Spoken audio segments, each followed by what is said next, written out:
Assalamualaikum students, hopefully you are doing well. This is Avais Ashnam and welcome to my YouTube channel English with Avais Ashnam. Today I'm going to discuss the first lecture of 10th class, which is from textbook, and we are going to translate the first chapter, which is Hazrat Muhammad Sallallahu Alaihi Wasallam and embodiment of justice. Hazrat Muhammad Sallallahu Alaihi Wasallam इंसाफ का मुजस्मा। Video को शुरू करने से पहले अगर आपने channel को subscribe नहीं किया तो चैनल को सब्सक्राइब करें और लाइक करें और कमेंट ज़रूर कीजिएगा। Let's start the video. Chapter number 1, page number 1, 10th class का हज़रत मोहम्मद सल्लल्लाहु एंड एम्बॉडीमेंट ऑफ जस्टिस, यानी हज़रत मोहम्मद सल्लल्लाहु इंसाफ का मुजस्मा, नमूना, जिंदा मिसाल। अब इसका थोड़ा सा पसे मंजर देखते हैं बेटा कि हज़रत मोहम्मद सल्लल्लाहु ने सारी ज़िंदगी इंसाफ किया। यहाँ तक कि जो गैर मुस्लिम होते थे, यहूदी होते थे, जिन्होंने तौहीद के इस परचम को नहीं थामा, तौहीद के इस पैगाम को एक्सेप्ट नहीं किया, वो भी आप सल्लम को सादिक और अमीन मानते थे और इंसाफ पसंद मानते थे और अपने मामलात आप सल्लम के पास लाते थे और फिर आप सल्लम उनके मामलात का उनके कवानीन के मुताबिक फैसला फरमाते थे। तो यानी आप सल्लम का इंसाफ का आलम ये था कि आप सल्लम ने एक बार फरमाया था कि अगर मेरी बेटी फातिमा भी चोरी करती तो मैं उसके भी हाथ काट देता। तो हज़रत सल्लम ने अपनी बेटी फातिमा रज़ियल्लाहु अन्हा के बारे में इरशाद फरमाया कि फातिमा मेरे जिगर का टुकड़ा है। तो जो हस्ती अपने जिगर के टुकड़े के बारे में ये अल्फाज इस्तेमाल करती है इंसाफ के लिए, तो ज़रा इमेजिन करें कि आप सल्लम का इंसाफ किस लेवल का था। और आप सल्लम ना सिर्फ खुद इंसाफ किया बल्कि अपने सहाबा कराम को भी इंसाफ पर चलने, इंसाफ के साथ फैसले करने और जो है वो सल्तनतदारी सारी सिखाई। तो बगैर वक्त को ज़ाया किए हम जो है वो इसकी ट्रांसलेशन की तरफ चलते हैं। यहाँ मैं आपको बताता चलूँ कि हमने 5 इसके जो है वो बॉक्स बनाए हैं। पहला बॉक्स है हमारा वर्ड है, इसमें टफ मीनिंग होंगे, हमारे जितने भी वर्ड्स होंगे टेक्स्ट बुक के अंदर। उसके बाद उनके मीनिंग है, उसके बाद सिनोनिम है, उसके बाद एंटोनिम है, उसके बाद ग्रामर है। तो ये जब भी आपने बेटा ट्रांसलेशन करनी है, यूजुअली बच्चे क्या करते हैं, ट्रांसलेशन करते हैं, यहाँ से गाइडें पास होती है, रद्दा हमारा अल्लाह अल्लाह खैर सलाह। जब पेपर आता है उसमें सिनोनिम भी आते हैं, एंटोनिम भी आते हैं, फिर ग्रामर भी आती है, ठीक है। फिर वो एट द स्पॉट उन चीज़ों को याद करना शुरू कर देते हैं जो खासी डिफिकल्ट होती हैं। तो बेहतर तरीका यही होता है कि बेटा आप जैसे जैसे आप पढ़ रहे हैं वैसे वैसे आप उसको साथ साथ करते जाएं, तो बोझ भी नहीं लगेगा और आपकी तैयारी भी हो जाएगी। और आपके लिए मैं एक सजेशन करता चलूँ, आप 9th क्लास पढ़ आए हैं, मैच्योर हैं, आप ऐसा करें कि वो जो स्टिकी होते हैं, पेपर होते हैं छोटे छोटे, वो आप ले लें और उनके ऊपर मान लिखे। सपोज करें आपने एक पेज आपने पढ़ा, उसके अंदर जितने माने ग्रामर, सिनोनिम, एंटोनिम वो 1-2 के ऊपर लिखे। लिखने के बाद उसको यहाँ पर चस्पा कर दिया, यहाँ स्टेपल कर दिया, तो वो यहाँ पर महफूज रहेगा। आप जब जब बुक खोलेंगे आप तब उसको रिवाइंड करते रहेंगे और आपके दिन में नक्श हो जाएंगे। तो इसको ट्रांसलेशन शुरू करते हैं।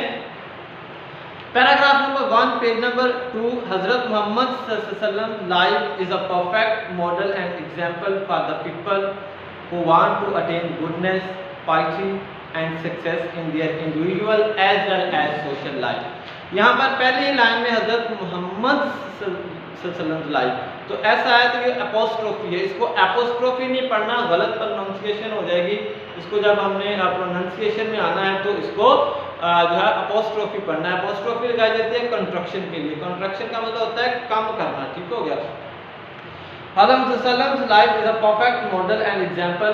आप सल्लम की हयात मुबारका एक बेहतरीन नमूना और मिसाल है फॉर द पीपल, उन लोगों के लिए हु वांट, जो चाहते हैं, टू अटेन, हासिल करना, गुडनेस, अच्छाई, पार्टी, तकवा एंड सक्सेस और कामयाबी इन दियर इंडिविजुअल, अपने इंफरादी ज़िंदगियों में, एज वेल एज इंफरादी ज़िंदगी में, as well as social life, और इंफरादी ज़िंदगी के साथ साथ समाजी ज़िंदगी में भी।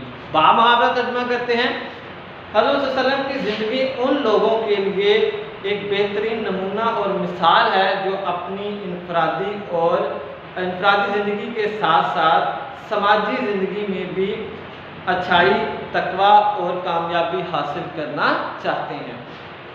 एम्बॉडीमेंट मुजस्सम या मुजस्समा, मॉडल, पैरागॉन, लिविंग एग्जाम्पल इसको कहते हैं, ठीक है ना। इसका जो है वो एंटोनिम तो खैर नहीं होगा, इसका ये नाउन होगा, एब्स्ट्रैक्ट नाउन होगा। गुडनेस, अच्छाई, विर्चू, वाइस विर्चू होता है, इसको अच्छाई के मायने में आता है, नेकी के मायने में आता है। वाइस बुराई को कहते हैं, बुरी चीज़ को कहते हैं। आप इवल भी लिख सकते हैं इसकी जगह, जो है इसका एंटोनिम। उसके बाद ये भी नाउन होता है, एब्स्ट्रैक्ट नाउन होता है। गाइडेंस, रहनुमाई को कहते हैं, एडवाइस या इंस्ट्रक्शन, हदायत, ठीक है। और इसका मिसगाइड, गाइडेंस होगा इसका एंटोनिम। और ये भी क्या होगा हमारा नाउन और एब्स्ट्रैक्ट नाउन। अचीव का मतलब होता है हासिल करना, गेट भी होगा इसका सिनोनिम, विन भी होगा, लूज इसका जो है वो एंटोनिम होगा। और ये वर्ब होगा, रेगुलर वर्ब है। उसके बाद है चलो नेक्स्ट पढ़ते हैं, इसके बाद में डिस्कस कर लेंगे नेक्स्ट लाइन के अंदर। People can see light from the message and guidance from his life to achieve perfection in the moral, spiritual and social areas of life. लोग अपनी अखलाकी, रूहानी और समाजी ज़िंदगी के पहलुओं, मैदानों या शोबों में बेहतरी, परफेक्शन कहते हैं, बेहतरी हासिल करने के लिए आप सल्लल्लाहु की ज़िंदगी के पैगाम और रहनुमाई से रोशनी हासिल कर सकते हैं।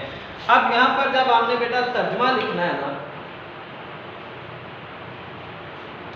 इसका तर्जुमा लिखने का तरीका कुछ होता है, मैं आपको कुछ टिप्स दे दूँ जिससे आपका जो है वो उर्दू ट्रांसलेशन आपकी थोड़ी इम्प्रेसिव हो जाएगी।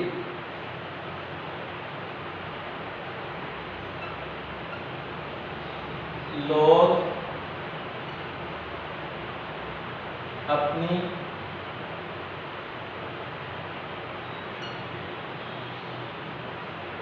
इखलाकी, रूहानी और समाजी, अब सोशल का मतलब दो होते हैं, समाजी भी होता है, माशरती भी होता है। आप समाजी लिखे, ब्रैकेट में लिखते हैं माशरती, यानी कोई एक आधा अगर किसी कई वर्ड ऐसे होते हैं जो थोड़े प्रोमिनेंट होते हैं, आपको उनके जो आते हैं मुतरादफ अल्फाज जिसको सिनोनिम बोलते हैं वो आते हैं उर्दू में, तो आप लाजमी लिखें, लेकिन याद रखिएगा हमेशा ब्रैकेट में लिखना है। मैदानों, अब मैदानों को हम शोबों में लिख सकते हैं, तो शोबा ऐसे करके इसको भी ब्रैकेट में। तो ये अगर आपको इस तरह के मुतरादफ अल्फाज आते हैं, मार्कर से लिखा करें और ब्रैकेट में लिखा करें और ज़रूर लिखा करें। नेक्स्ट चलेंगे। He has set very high and noble ideals through his practical example for all mankind to follow in every field of life. आप सल्लल्लाहु ने अपनी अमली ज़िंदगी से पूरी इंसानियत के लिए ज़िंदगी के हर शोबे में पैरवी के लिए आला मकासद, आला और अजीम मकासद मुतय्यन किए। ठीक है, यहाँ पर आइडियल्स मतलब मकासद, ठीक है। सेट का मतलब होता है कायम करना, कायम करने से ज़्यादा बेहतर लफ्ज़ है मुतय्यन करना, ठीक है। सेट जिसको कहते हैं, सेट कर देना। हज़रत मोहम्मद सल्लल्लाहु अलैहि वसल्लम, दूसरा पैरा हम पढ़ेंगे। इस पहले पैरे में कुछ वर्ड्स आए हैं, इसमें है हमारा नोबल। नोबल का मतलब होता है अजीम, आला। नाइस इसका सिनोनिम होगा जेंटल होगा, गुड होगा, एफिशिएंट होगा। उसके बाद इसका जो है वो बैड होगा, वर्स इसका एंटोनिम होगा, और ये हमारा एडजेक्टिव होता है। स्पिरिचुअल, स्पिरिट से निकला है, रूह से, स्पिरिचुअल रूहानी डेफिनेटली एडजेक्टिव है, ठीक है ना। और डिवाइन और नॉन मटीरियल, मटीरियल जो चीज़ छुई जा सकती हो और नॉन मटीरियल जिस चीज़ को हम छू नहीं सकते, रूह को हम छू नहीं सकते, ठीक है। एस्पेक्ट, पहलू, साइड या फीचर, ठीक होगा। उसके बाद प्रैक्टिकली इसको हम नेक्स्ट करते हैं। दूसरा पैरा है हज़रत मोहम्मद सल्लल्लाहु अलैहि वसल्लम practically proved that no one could be more justice and equitable than the Rasul of Allah Almighty। आप सल्लल्लाहु ने अपनी अमली ज़िंदगी से ये साबित किया कि कोई भी आप अल्लाह के रसूल सल्लल्लाहु अलैहि वसल्लम से ज़्यादा आदिल और मुनसिफाना नहीं हो सकता, ठीक है ना। इक्विटेबल, गैर जानबदार, किसी की जो है ना वो सिफारिश नहीं करने वाला, किसी की तरफदारी किए बगैर गैर जानबदाराना तौर पर या मुनसिफाना तौर पर, ठीक है। एज अ यंग ट्रेडर, एक नौजवान ताजर की हैसियत से, ट्रेडर कहते हैं बेटा ताजर को, एक नौजवान ताजर की हैसियत से ही earn the good reputation of being an honest fair and just businessman. आप सल्लम ने एक ईमानदार, साफ गो और इंसाफ गो कारोबारी शख्स की हैसियत से बहुत ज़्यादा इज्जत कमाई, ठीक हो गया। He always had fair and just dealings with all people. उन्होंने हमेशा तमाम लोगों के साथ मुनसिफाना और आदलाना तौर तरीके अपनाए, ठीक है। यहाँ पर डीलिंग का मतलब मेल जोल, उठना बैठना, बोलचाल, हर चीज़ इसी के अंदर आ जाएगी।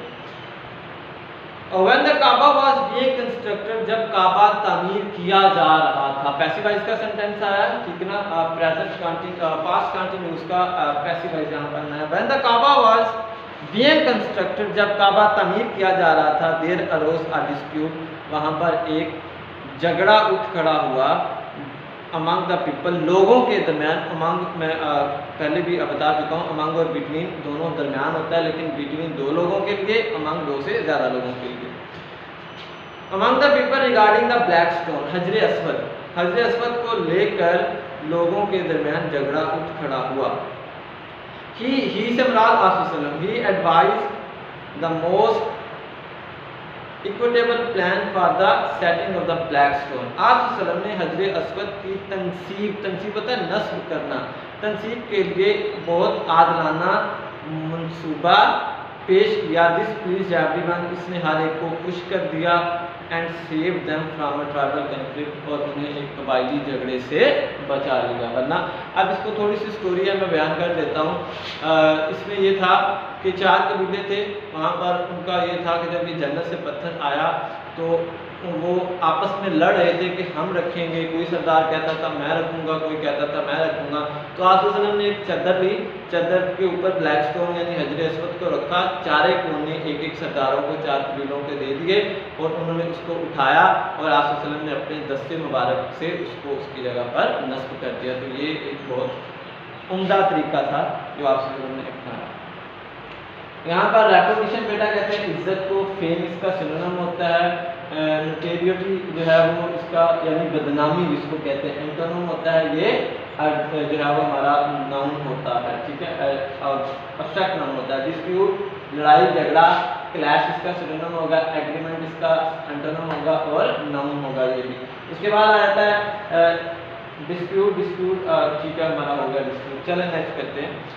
As head of the state of Medina, Medina की रियासत के सरबराह होने की हैसियत से he decided all cases of marriage with justice and equity irrespective of color, creed or race।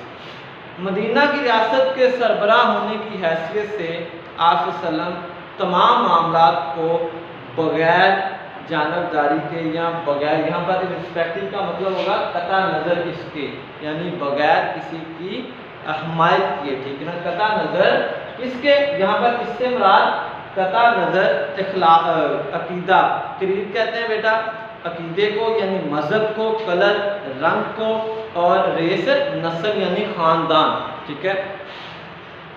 Medina की रियासत के सरबराह होने की हैसियत से आप सल्लम ने तमाम मामलात के तमाम मुकदमात या तमाम मामलात का फैसला रंग, नस्ल और अकीदे से बालातर होकर इंसाफ के साथ मेरिट पर किया, ठीक हो गया। Once a Quraish women was found guilty, एक दफ़ा कबीला कुरैश की एक औरत चोरी के जुर्म में मुलव्वस पाई गई। Some people wanted to save her from punishment, कुछ लोग उसे सज़ा से बचाना चाहते थे। In order to protect the honour of the family of the Quraish, Quraish की इज्जत की हिफाजत के लिए। बामारा जब करेंगे, कुछ लोग कुरैश खानदान की इज्जत को बचाने की खातिर या बचाने की गर्ज से उस औरत को सजा से बचाना चाहते थे। They asked Hazrat Usama bin Zaid रज़ियल्लाहु अन्हु to intercede on her behalf. उन्होंने हजरत उसामा बिन ज़ैद रज़ियल्लाहु अन्हु से सिफारिश की, उससे कहा कि वो उसके बिहाफ पर, उस औरत के जो चोरी के जुर्म में मुलव्वस पाई गई थी, उस औरत के बिहाफ पर सिफारिश करें। हजरत उसामा रज़ियल्लाहु अन्हु रिक्वेस्टेड द रसूल सल्लल्लाहु अलैहि वसल्लम टू फॉरगिव हर। हजरत उसामा रज़ियल्लाहु अन्हु ने आप सल्लल्लाहु अलैहि वसल्लम से दरख्वास्त की कि वो उसे माफ़ कर दें।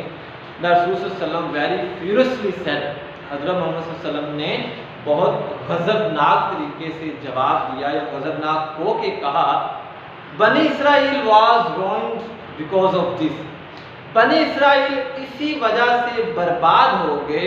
दे applied law to the poor, वो गरीबों पर कानून नाफिज करते, एंड फॉरगिव द रिच, और अमीरों को छोड़ देते। बेटा जी एक बात याद रखिएगा, इंसाफ के बगैर, अगर आप इंसाफ नहीं कोई हाकिम कर सकता तो वो उसकी सल्तनत कभी भी जो है ना वो कामयाब नहीं हो सकती। कहते हैं कुफर की हुकूमत कायम रह सकती है लेकिन जुल्मत की हुकूमत कभी कायम नहीं रह सकती, और जुल्म तब होता है जब हम इंसाफ नहीं करते। तो किसी भी माशरे की जो बुनियादी इकाई होती है उसकी खुशहाली की वो इंसाफ होता है, जहाँ पर अमीर गरीब सब बराबर हों, कानून सब के लिए एक हो। तो हम यहाँ पर इतना ही पढ़ेंगे, 3 पैराग्राफ हमारे क्लियर हो गए। यहाँ पर मैं कुछ चीज़ें जो है वो आपको बताता चलूँगा। रिस्पेक्टिव ऑफ कता नज़र, इसके यहाँ बालाए ताक रख के या बालातर होके रिगार्डलेस ऑफ आ जाएगा। इसका सिनोनिम, इसका जो है एंटोनिम कंसर्निंग आ जाता है। कंसर्निंग का मतलब होता है किसी से मेलजोल रखना, किसी की जो है ना वो कर देना, सिफारिश कर देना, किसी की तरफदारी कर देना, ठीक है। और ये फ्रेज है हमारा, ठीक है, ग्रामर के लिहाज से। क्रीड मजहब, रिलीजन इसका ये नाउन है, रिलीजन सिनोनिम होगा। फेथलेस इसका एंटोनिम होगा। एब्स्ट्रैक्ट नाउन है। इंटरसीड जो है वो सिफारिश करना वर्ब है। इंटरवेन और मेडिएट, इंटरवेन मेडिएट दो इसके सिनोनिम है। अपोज मुखालफत इसका एंटोनिम है, ये वर्ब है, रेगुलर वर्ब है। उसके बाद फ्यूरियसली एडवर्ब है, एडवर्ब ऑफ मैनर है। एंगरली गुस्से के साथ, ना गुस्सा, एंगर होता है गुस्सा, ठीक है ना, और एंग्री होता है एडजेक्टिव गुस्से वाला, और एंगरली एडवर्ब गुस्से के साथ। इसका जो है वो कामली, काम होता है CAL, काम का मतलब होता है आराम, ठीक है ना, कामली या जेंटली, ठीक है ना। Adverb, adverb of manner. उसके बाद सरनाम खुतबा, चलेंगे नेक्स्ट चला जाता है, आप इसको नजरअंदाज कर, ठीक है। तो ये आपको तर्जमा लिखने का भी तरीका मैंने बता दिया। तो होपफुली हमारे जो 3 आज का लेक्चर हमारा ख़त्म हो गया बेटा जी, और उम्मीद करता हूँ कि आपको पसंद आया होगा।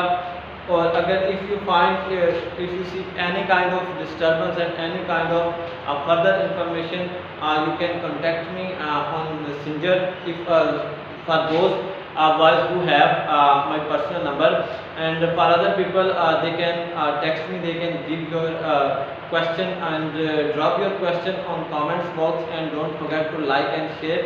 And in next lecture we will discuss the next 3 paragraphs, so don't miss the next lecture. अगर आप मिस करेंगे तो उसका नुकसान ये होगा कि आप एक सीरीज से बाहर निकल जाएंगे और आपका जो है वो कोर्स जो है वो उस लिहाज से मुकम्मल नहीं होगा। तब तक के लिए इजाज़त दें। अल्लाह हाफ़िज़।